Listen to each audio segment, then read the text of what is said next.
So today I'm giving you a special episode. I thought with it being Christmas, I'll give you guys on YouTube a little bit of a treat. Now if you are on the Patreon, this isn't as much of a treat for you guys, but don't worry, I just dropped a really good interview that was an hour long on the Patreon for you guys, which I think you know what it is. So I'm still looking after you guys, but on the YouTube side of it, I wanted to give you a little bit of a treat and an insight into something that I think a lot of you are interested in. So I hope you enjoy this video. Let me show you what it is. Now before I show you what the treat actually is, I'm actually around about 70 subscribers away from 15,000 subscribers. So that would be absolutely amazing if we could get to 15,000 subscribers before the year finishes. If you do get me to 15,000 subscribers before the year finishes, I will drop a 15,000 subscriber live Q&A special on the 30th of January or the 31st of January. So if you guys could do that, I would absolutely appreciate it. And as well as that, I'll give you a little bit of a treat if you do get me to 15,000 subscribers before the year ends. Now the treat today is something on the Patreon. Now most of you guys know we do 2 exclusive videos a week on the Patreon. Sometimes that can be live Q&As, it can be the stock request, it can be the education videos, and I might just do my regular portfolio update and also do portfolio reviews for the members that are on the Patreon. But quite often I think a few people don't really understand some of those 2 exclusive videos a week I drop on the Patreon. And the most popular series that we do is, if you look at the Discord here, there's this tab called the stock request. Now on the stock request, members of the Discord are able to suggest ideas and stocks for me to have a look at.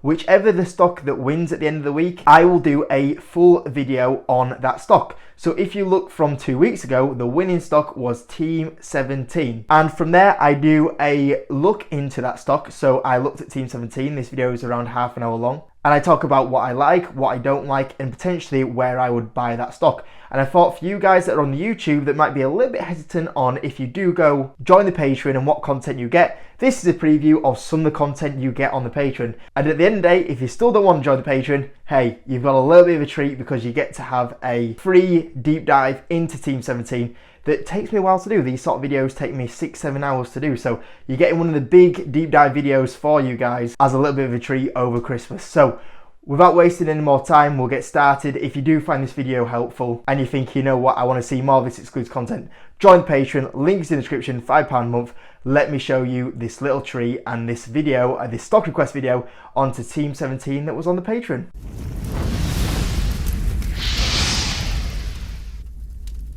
So here we go, the second exclusive video this week on Patreon, and it's the stock request. So you guys voted for, well, I think I put it forward, but it was the highly voted one, which was Team 17, which I'm glad we're doing because this is a stock that I'm really interested in.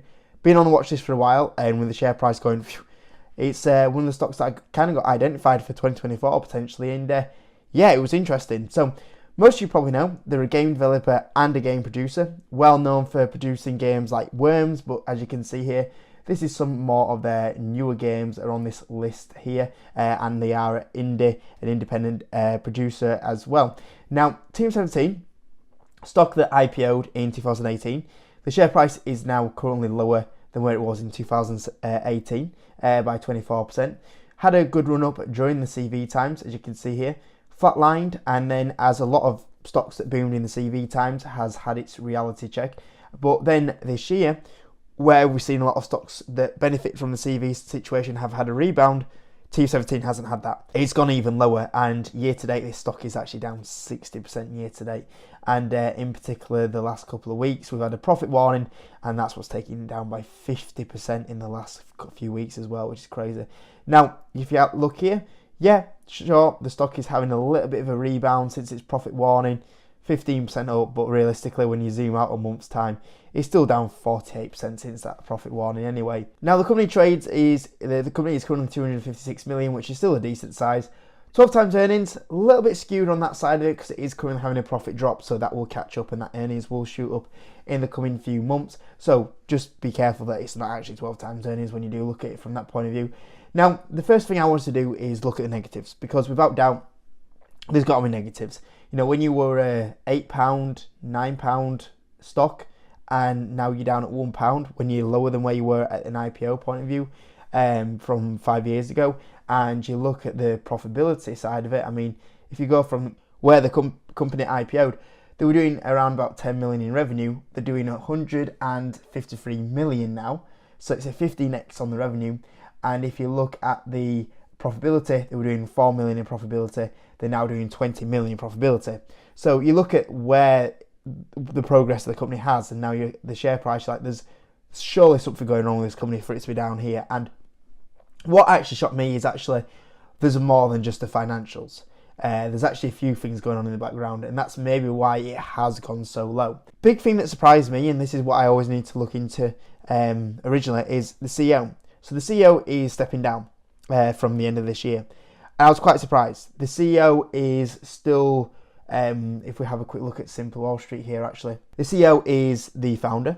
She has been there since obviously 1990, I believe it is. You can see here she's the biggest shareholder. She currently owns 21% of the company, which is a decent amount. And when you do look at her age, she's been there 29 years. You can see here that she is 53 years old. So she's still probably, if she wanted to go at least another 10 years, realistically, before she even would have to probably consider it if she wanted to. Now, the reason she has given is personal circumstances, and apparently she wants to have a bit of time off, spend a bit more time with family. She wants to travel a bit more and travel with her son, I believe, who's 15 years old. So that is the reason behind it. I don't know how true it is. I find this very surprising when this is this was on the 28th of March. Realistically, your stock is down, 45%, and now your stock is down nearly another 60% since that time frame. I mean, as a CEO and as the biggest shareholder, would you not be like, I was said I was going to leave, but actually I'm realistically going to knock it back a year or 2 years to, stabilise the company and get the share price back up? It was a little bit weird, and I still find that very weird that the CEO is walking at this time frame. Now, with that, I started digging in, and I then started to find a reason why potentially the CEO has left. So there was a situation with one of the big success of the companies, which was Worms. Apparently they turned it into an NFT project, and this caused a lot of controversy between partners and people that were working with at the time frame. And when this came out, this caused a lot of backlash. You can go read on it a little bit more if you wanted to.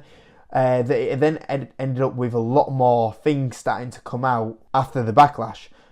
So what happened then is, from that point of time view, is a lot of Team 17 staff, and this was multiple people, have come out to speak about sexual harassment, low pay, poor treatment, and more, which is not good. If you have a company like this and there's multiple members speaking out about this sort of situation, you're going to have an unhappy, unproductive workforce and a high turnover, which is never good. That led me on to Glassdoor's, which they actually had I think the CEO had a 58% approval, 3 stars, which is relatively low. So clearly there's something going on. It reminds me a bit of what happened with VA. There's something going on in the background with the CEO, and maybe the feeling is that she got told, okay, you need to go here, because obviously this has all come out now, and we need someone to move on to show like it's not being good. And during these allegations, there was a lot of allegations against the CEO as well, which isn't great to see. So did not expect to see that when I was looking into the company. And obviously when you have the situation where staff were claiming like games were just getting forced out to meet deadlines, and they weren't ready, they were poor games. Maybe all of this has now built up to a point of view where the company has brought out a profit warning on the 24th of November, which was the major drop for the share price, which you can see here, down 52% alone. They came out with a profit warning. Basically, they said in the profit warning, overall revenue performance is good, but the problem is there's a less favourable mix between own IP, higher margins, and third-party titles, lower margins. So basically, the higher margin own IP titles haven't been as successful as what they were expecting. So revenue has still done well, they've just not had the title success that they were hoping for, which is going to happen now and then. You're going to have games which potentially don't hit your targets. Now, I did go listen to the H1 results for this company, and I've got to say the management team are very good at covering up the cracks, which once again isn't surprising because we've seen before. They seem to have covered a lot of issues up inside the company previously, and to shareholders as well. I was listening to the management team, and you would not have expected this profit warning, listening to the tone they gave in the H1 results. So this very much reminds me of that management team will make things, this management team will very much make things maybe look a lot better than what is actually going on inside the company, even when it isn't going well, that they will say, oh yeah, it is going all well. So yeah, I was very disappointed to see the issues around the management team. I was very disappointed to see management team aren't a very truthful one about what's actually going on inside the company. So yeah, that wasn't great. And there's still saying that, you know, profit warnings do come in threes. Now, actually, when you look at the research, it actually suggests that you actually only do get one profit warning. And if you are going to get two profit warnings, it does happen 25% of the time. So, I mean, realistically, you know, they're saying that the important trading periods of Black Friday and Christmas are yet to still come for the company. I think that with this company, you would have to be careful that potentially that Black Friday period could be another week period of time, because management, you know, are saying, oh, but it'll be okay after that. Maybe we see another week period of time and then we have another profit margin, and you might actually get Team 17 a little bit lower than where it is right now. We'll see what happens. Now, what I didn't like actually is the appointment. So obviously we have seen Debbie Bestwick move from the CEO, and Steve Bell is going to take over as successor as CEO in Team 17. Now, I've got to say, I found this a very strange appointment. The Chris Bell, as you can see here, joins from Iris Worldwide Holdings Limited, a global integrated marketing agency. So yeah, I was a bit surprised to see that. Bringing someone that's a digital marketing into a gaming company, I was like, surely you should be looking at someone with a gaming background, maybe internal potentially, or maybe you've got the likes of some companies that have been acquired in the last few months. We've seen a lot of, I think Codemasters got acquired in the last year from the UK scene. Like, surely there would be someone from that point of view to bring in. This was a really surprising one. You know, I'm not a big fan of bringing someone in a company that hasn't had the experience. Now, the big thing is that they said that he had been involved in developing and delivering Iris's commercial and M&A strategies. Now, this is a key thing, because obviously, as we know with Team 17, a lot of their business model is built on driving up profitability. With the profitability, they go buy more gaming companies, more studios, and they have spent a lot of their profit on M&A to build up the portfolio. That's the big part. So I can see why that ties into the M&A side of it, that Team 17 has always had. A lot of their growth has come from M&A inside the company. It's not actually, you know, natural growth. So that kind of makes sense. The other thing I thought is that, is this appointment because he has such a specialist in M&A? Does it come to the point of view where the CEO's kind of been maybe forced out? She currently owns, you know, it'd be a nightmare for shareholders if she's trying to dump 21% onto the market. That's going to hold the shares down massively. So from a point of view, does it go to the point of view where, okay, you're a master of M&A, can you potentially sell our company for a good price, or find a potential company that would want to buy us? Has the CEO and the board appointed someone to sell this company? And I also thought, is that potentially a route they're going down? So I looked at it from a point of view that it doesn't make sense for the company from a gaming point of view, but from their M&A point of view, it does make sense, and potentially from a good outcome for the company now, does it make sense to sell it? And is that a reason why potentially they've bought them in? I don't know. Now, when we look at the company itself, strong revenue growth, M&A once again, portfolio diversity and licensing partners have increased. They've got big partners. A lot of them do it through like the learning side of it, and brand deals with like Mattel for Barbie and Disney for Marvel. They own IP. And if you have a look here, group revenue, you can see the increase here. Even in H1, the revenues did grow 31% as well. And this is their three divisions here. You've got games, label, Astrogen, which is like their more games that are like simulator games, like construction simulator. I think they've also got like deals with like Mercedes or Volvo, I believe it is. They've also got Story Toys, which is like the deals with Mattel. That's the growth here, and that's their new partner, their new acquisition they made, Astrogen, which they're building up at the moment. And you can see here the breakdown of third party and own IP. And you can see here, like the revenue breakdown is that a lot of the revenue still comes from the back catalog. You know, when they bring the games out, they still make, you know, a lot of, you know, downloadable content and money off that through many years, not just the new releases as well. So these are 5 new titles that they've launched. Obviously, the big thing is that, you know, when they launch these titles, they don't know how successful they're going to be. And even me recording this video talking about is it a buy, I'm looking at going, well, is the next group of content they're going to bring out going to be any good? I don't know. That's the big thing with game development and game production companies, is that it's quite hard to forecast because you don't know how successful these games are going to be. That's quite hard as an investor to realise, is the next batch of titles going to be good for them. And here they talk about you know, the new DLC that's coming out and 2 new games that are kind of coming out. Astrogen, this is where they talk about the revenue is up 109% in this category. I believe this was one of the newest acquisitions they made. You see a construction simulator and police simulator, so they're moving into that sort of industry. Story Toys, you can see here, this is the partnership where Lego, Barbie, Disney comes in, and that's growing quite well. You can see here the gross margins that has been coming down from 50%, 48%, 43%. And you can see here on about the balance sheet, and once again they're saying that they're going to look at more M&A. Actually, to the conference call, and they said that they're actually, you know, the cash they do generate, they're going to still look at M&A as the option. They're not looking at dividends. They're not looking at buybacks, which I was really surprised by. You know, when your shares are this low, would you maybe say actually hold off the M&A a little bit? Let's buy back some shares. Thought that was a little bit disappointing when I did hear that. Now, when they did talk about their outlook, obviously this was before the profit warning.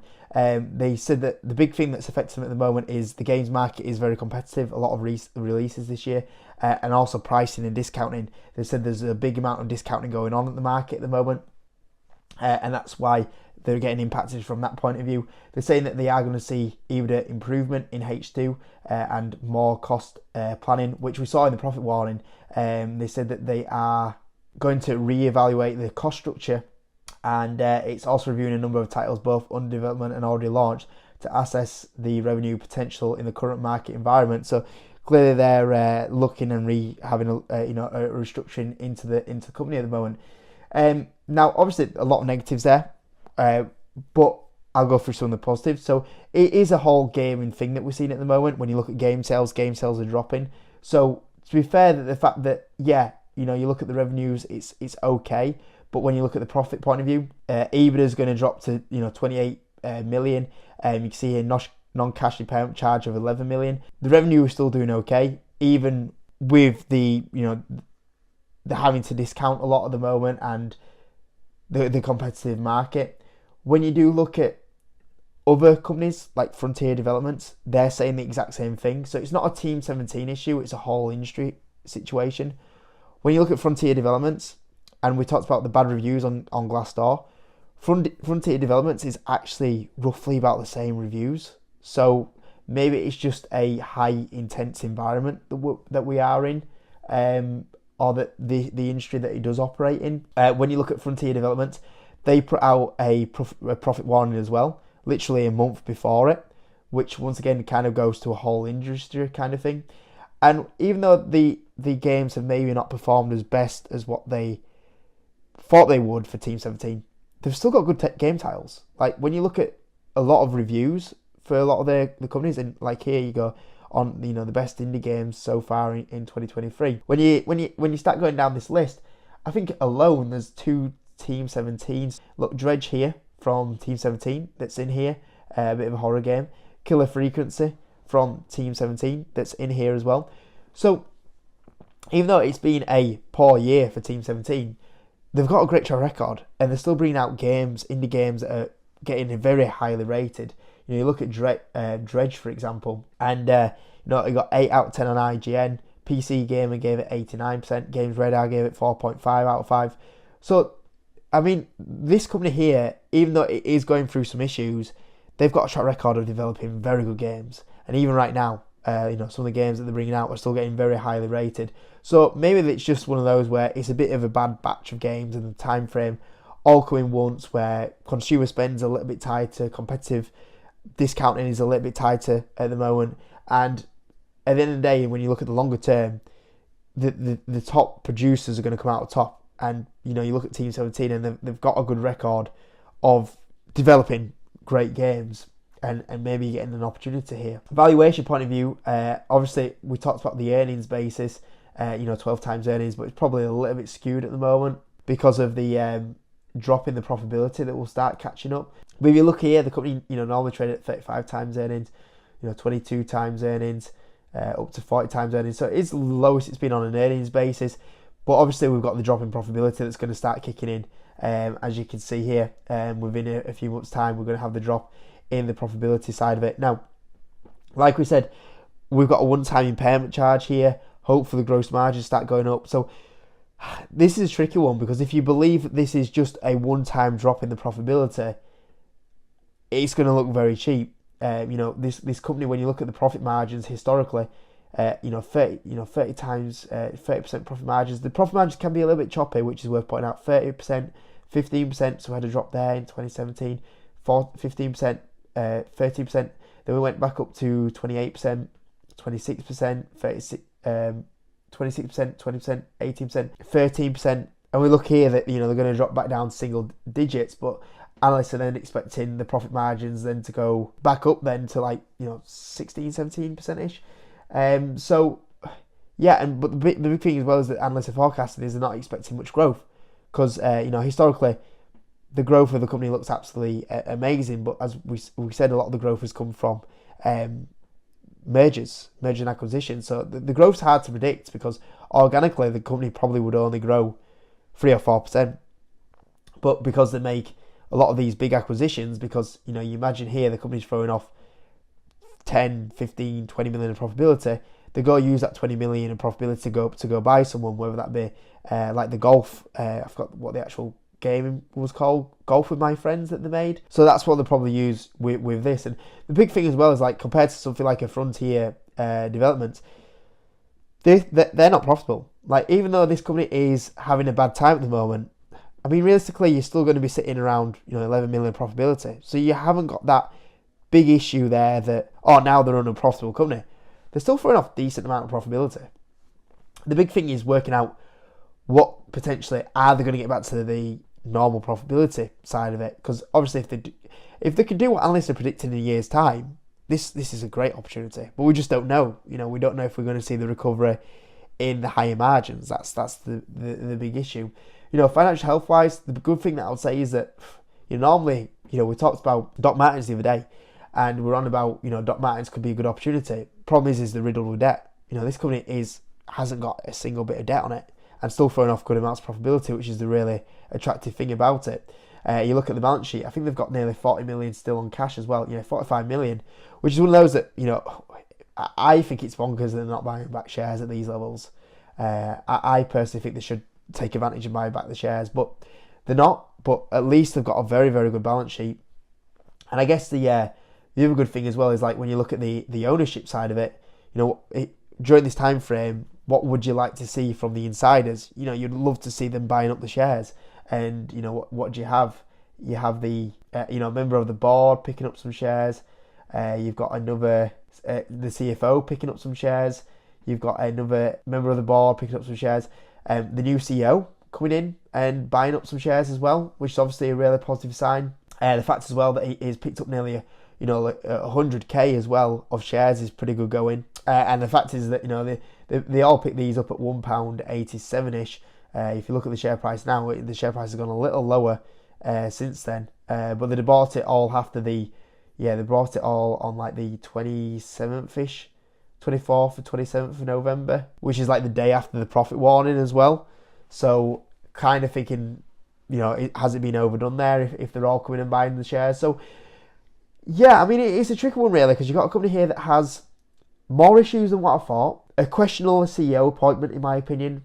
However, what you have is a company with some fantastic game titles, very good history of producing great companies, great games with great reviews, with a lot of potential, clean balance sheet, insiders are buying, still throwing off plenty of profitability. It's definitely a tricky one to decide. It's one of those that I feel like this could be one of those that if they go back to the old profitability will be a genius buy, At the same time, if it's one of those that could potentially be telling a few fibs and they have a horrible Christmas, it could be one of those that we sit on another profit warning in 3 weeks' time and the stock falls to £1.40. It could go either way, because the big thing is with this one that's really hard to predict is that we don't really know how successful the new game titles will be. And that's the really hard thing to predict with this one. But obviously getting shares at the lowest it's been since 2018, below the IPO, is probably, if you were going to take the risk to reward, this is the time to do it potentially. If they are going to get back to the old levels of profitability, if they do 24 million in profit, if they go back up to 24 million in profit, I mean, this share price is easily going to double. But we don't know if they're going to do it, and that's the really tricky thing about it. And I guess that's investing overall, really. And just kind of put that into context of some numbers, really. On a revenue point of view, I put 5, 7, 10% in. Now, obviously, if they don't do any M&A, it's going to be lower than this, because that's where a lot of the growth is going to be. I mean, naturally, we're probably looking at 3 or 4, 5%. But I put some higher growth in because they will do M&A. So I put 5, 7, 10% in, and a lot of that will go through, the cash. They won't take debt on for it. Profit margins, 10, 15, 20%. Once again, this is so hard to predict. That's why it's, 10% profit margin gap is quite big. But I mean, right now, obviously, we've seen them fall below the 10% mark. But obviously, they've got the impairment charge on top of that, so it probably will get better than that.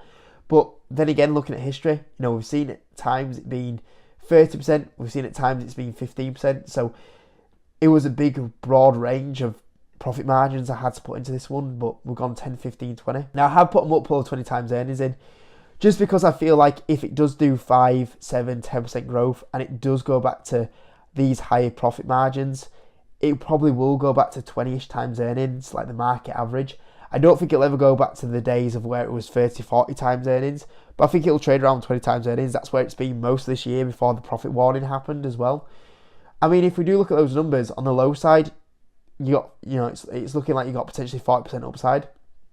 And obviously 5% growth would probably be disappointing, and 10% profit margin would probably be disappointing. So you've got that room of error there. If they were to go back to more better growth and normalish profit margins, you got 100% there.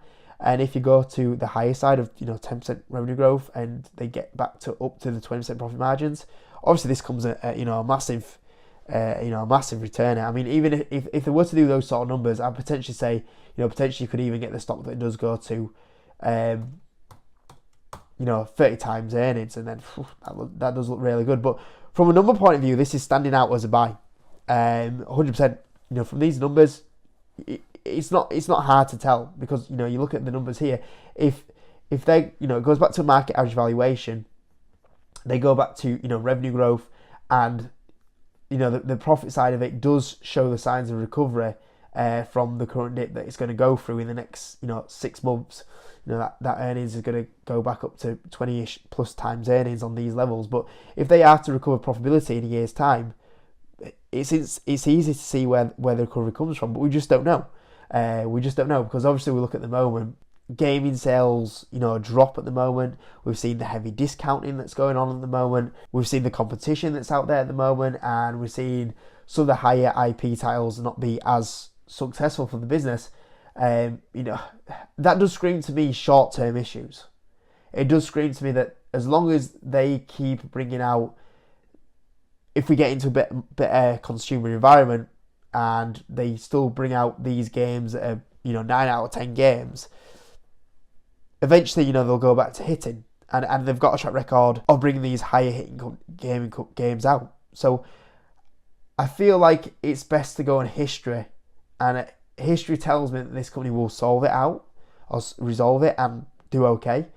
But at the same time, I did dig up more issues than what I was expecting with the CEO, the issues around the staff, the low Glassdoor ratings, the CEO, which I was a little bit like, I don't know if that was the right appointment. So yeah, I mean, the other thing as well is, we've seen this drop. If they come out and say like very quickly, like, oh yeah, Christmas sales were what we were expecting and profitability held up as well, and with a trading update over Christmas, without doubt, this thing's going to rebound. very, very, very quickly. So yeah, it's a tricky one. It is a really tricky one.